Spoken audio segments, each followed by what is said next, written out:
राना साहब, सबसे पहले तो मुआहिदे की बात करते हैं, सियासत की बात जरा बाद में करेंगे। ये जो स्ट्रेटेजिक मुआहिदा हुआ है डिफेंस का केएसए और पाकिस्तान के दरमियान, इस मुआहिदे के अंदर पाकिस्तान तो अपनी एक्सपर्टीज, अपनी वॉर हार्डन, बैटल हार्डन जो फौज है वो लेकर जा रहा है। सऊदी अरब की तरफ से क्या क्या चीजें जो है ऑन द टेबल हैं, राना साहब एक तो ये बता दीजिएगा, और ओवरऑल इस पूरे मुआहिदे की जो शक्ल है, जो जहत है, वो क्या है?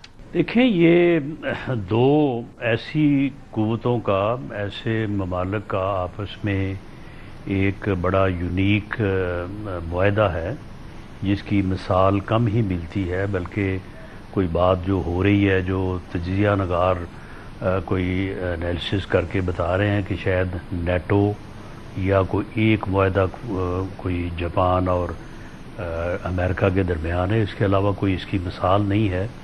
बल्कि ये उनसे भी बढ़ के, आगे बढ़ के इसमें और काफ़ी चीज़ों को कवर किया गया है।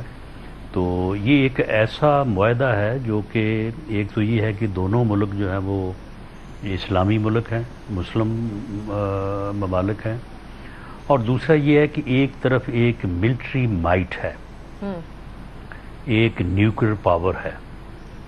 मिलिट्री माइट मैं इस मानों में कह रहा हूँ कि उसने साबित किया है अपने से 5 गुना बड़े मुल्क, 10 गुना बड़ी इकॉनमी, और फिर और असले में पता नहीं कितने गुना बड़े जो है वो मुल्क को उन्होंने जो है वो मार्का हक में ये साबित किया है कि वो एक मुअस्सर मिलिट्री माइट और एक न्यूक्लियर पावर है।